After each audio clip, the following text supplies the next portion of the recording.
So yun guys, what's up? Welcome back sa channel natin. Ayan, so for today's video, ito, sasagot na naman tayo ng mga katanungan ng mga subscriber natin at yung mga bagong nag-subscribe lang sa channel natin at napanood tong mga video na ginagawa natin. Ayan, so samahan nyo ako lahat guys na sagutin ng video yung mga katanungan ng mga subscriber natin dito.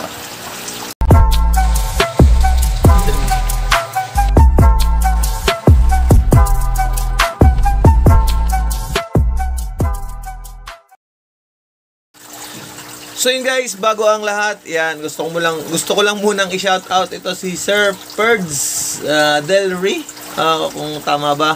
Ayan, so more power sa iyo brother at maraming natututo sa mga video mo at open kang tawagan para sa mga tanungan ng mga baguhan din. Salamat po. Ayan, so sa iyo sir, maraming salamat din po sa pag-comment na yan. Napakaganda ng comment nyo na yan at feedback nyo sa akin. So may mga katanungan po tayo dito na sasagutin kasama na isa sa mga tanong nyo, kaya panoorin nyo itong mga video natin na to. So ito yung tanong ni Sir Perds na, boss, pakisagot naman tanong ko sa video mo na kung anong salt or anong brand ng salt ang mabibili sa Lazada para gawing brackish water. So yun sir, kung ang aalagaan nyo po ay crayfish, kagaya ng mga nasa video natin, ayan, hindi nyo na po kailangan gumamit ng mga brackish water. So freshwater lobster po tayo, yung mga ARC po natin is mga freshwater lobster. Hindi na po nila kailangan ng mga ganyang klase ng timpla ng tubig kasi yung brackish po ay ginagamitan ng freshwater and salt water. Salt, yan, para maging brackish water siya. So sa ganito pong sistema ng pag-aalaga ng ARC, normal lang na tubig po ang ginagamit natin dito, yung mga freshwater lang. So, yung mga brackish water po na yan ay ginagamit yan sa mga larvae ng mga ulang. So, kung nag-aalaga po kayo ng ulang, so, pwede po kayong gumamit yan ng mga brackish water. Kasi yan po talaga yung pinaglalagyan ng mga larvae ng mga ulang. Sa atin po kasi mga craylings. Since craylings lang naman po yung sa atin at di naman po masiselan yung mga yan, so, hindi na po tayo gumagamit yan ng brackish water. Normal na water lang po ginagamit natin, pwedeng galing sa ilog, galing sa bundok, o galing sa deep well. Ayan, pwede po yan, or pwede rin sa mga nawasa. So kailangan lang po yung tubig natin is na pasingaw na natin kasi may mga chlorine po yung tubig na yan, kaya mas maganda po na safe bago gamitin at ilagay sa mga crayfish natin. So kung brand po ng salt, wala po akong idea at hindi pa naman po kasi ako nakapag-try mag-alaga ng mga larvae. So tinigilan ko po yung pag-uulang since nag-post ako dati. Hindi na po ako patuloy mag-alaga ng ulang kasi nga masailan nga po pagka nagkaroon na sila ng mga larvae. Hindi po kasi crayling sa kanila, larvae po kasi yung tawag kasi masyado pong maliliit. Kaya nga po brackish water yung ginagamit diyan kasi medyo masisailan din po yung mga yan. So yun sir, sana nasagot ko yung tanong mo dito sa video natin na to. So next question is, paano pag nawalan ng kuryente, mamamatay ba sila? So yun sir, pag nawalan po ng kuryente, usual naman po kasi may mga setup po na wala namang aerator. Kagaya po ng mga pond na malalaki, hindi nyo na kailangan gumamit ng mga aerator. Basta marami lang po kayong mga water plants sa mga pond or mga pinaglalagyan nyo ng mga crayfish nyo. Sa akin, pag nawawala ng kuryente, hinahayaan ko lang po muna sila ng mga 2 to 3 hours at may mga halaman naman po ako dyan. So, kung tatagal po ng ganon, since aquarium po yung mga setup natin dito, so nag-provide na rin po ako ng mga rechargeable na mga air pump lang. At least may air pump lang po kayo, okay na yon. So, kung makakagawa po kayo ng mga paraan, mga DIY na mga gamit para masuplayan ng aerator yung mga pond or yung mga tank nyo, okay din naman po yun. Pero ako, since nagalagay ako lagi ng halaman, kaya hindi ako nag-aalala kung mawawala ng kuryente o kahit mga 3 oras, 4 na oras, okay lang naman po yan. At ang importante po, mababa lang ang tubig ninyo. Tapos meron silang mga naaakyatan. Usually po, ganun yan. Pag nawawala ng kuryente, naghahanap po na maaakyatan yung mga crayfish or mga craylings natin. Kaya hindi po talaga advisable na sobrang taas ng tubig, lalong-lalo na kung wala po kayong mga halaman dyan sa inyong mga pond, tank, or ayan, mga aquarium na pinaglalagyan nyo o kung ano man yung pinaglalagyan nyo ng mga crayfish nyo. So, yun lang sir. Sana sasagot ko po yung tanong nyo. Kung may mga tanong pa po kayo, pwede nyo pong i-comment dito.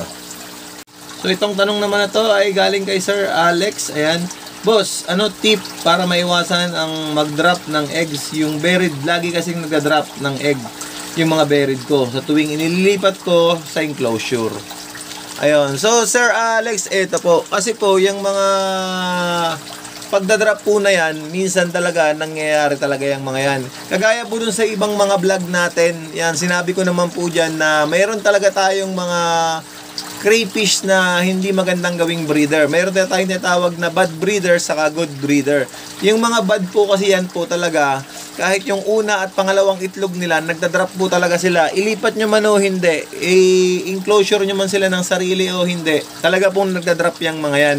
Yung tawag ko po dyan is bad breeder. Based po yan sa observation ko ha. So disclaimer na lang po sa mga ibang nag-aalaga dyan. Yung opinion ko lang po ito kasi ito po yung mga nararanasan ko.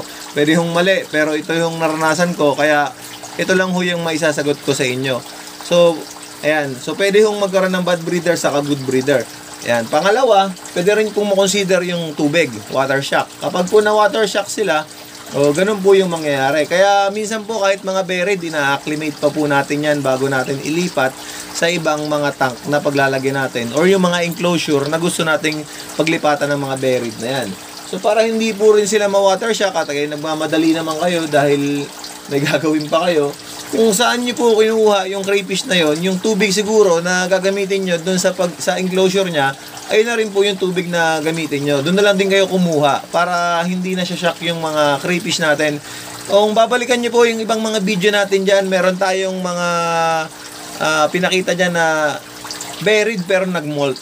So possible po ba yun? Possible po yun kung bago pa lang po kasing itlog yung mga crayfish nyo at hindi pa naman papisa. Talaga pong pwedeng mag-molt yung mga yon at matatanggal lahat ng yun, sasama sa balat. So, andun lahat ng eggs. Ganun po mangyayari. So, yung sunod ay ayun nga po, yung susunod ay baka naman po bagong itlog pa lang. So, ako usually ginagawa ko after 1 week bago ko sila nililipat. To make sure na lahat ng itlog ay okay na. Hindi kasi pag yung mga green na kulay po, talagang napakasisela ng mga yan. Kaya hanggat maaari, kapag wala pa pong 1 week yung itlog o wala pang 2 weeks, hindi natin nililipat. So wala naman hong problema doon, hindi naman yun bubuli basta-basta.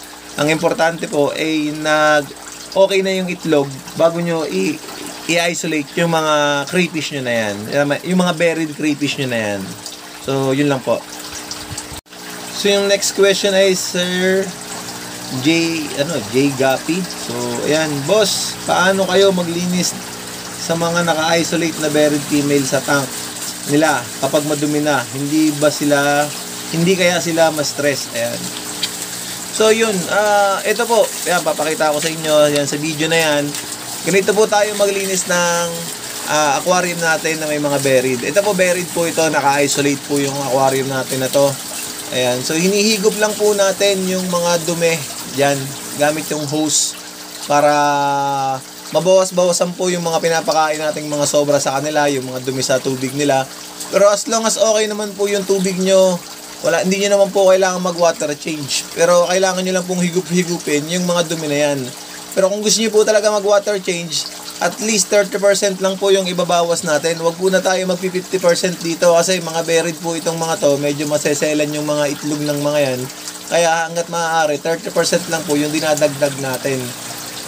Ang pinakang main goal lang po dito is tanggalin yung mga dumi na nasa loob ng aquarium. Yung mga natirang pagkain or yung mga poops ng mga alaga nating crayfish or mga isda.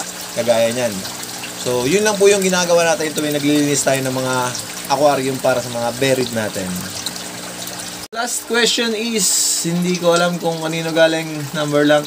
Yan, kung mag-aalaga ng for consumption, mga ilang peraso dapat alagaan sa bawat square meter. So yun sir, wala pong specific kasi kung for consumption po, pare-parehas lang naman po yung mga breeder natin saka for consumption. So ang pinagkaiba lang po kasi siguro ang tinatanong nyo is grow out, kung gaano kalaki na yung mga for consumption. Kasi po yung mga for consumption natin is yung mga 4 to 6 inches po yan. So paano natin sila mapapalaki ng ganyang kalaki at ganyang kabilis? at ganyang kadami, kung maliit lang po yung paglalagay natin. So, kung mayroon po kayong available na 1,000 of square meter na pwedeng paglagyan, mas maganda po. Mas advisable. Mas malaki yung lagayan, mas marami yung crayfish na mapuproduce nyo. So, sa mga ganun po kalalaki, yung mga kasing lalaki na ng palayan, hindi nyo na po kailangan dyan ng mga maglagay pa ng hides, maglagay ng aerator.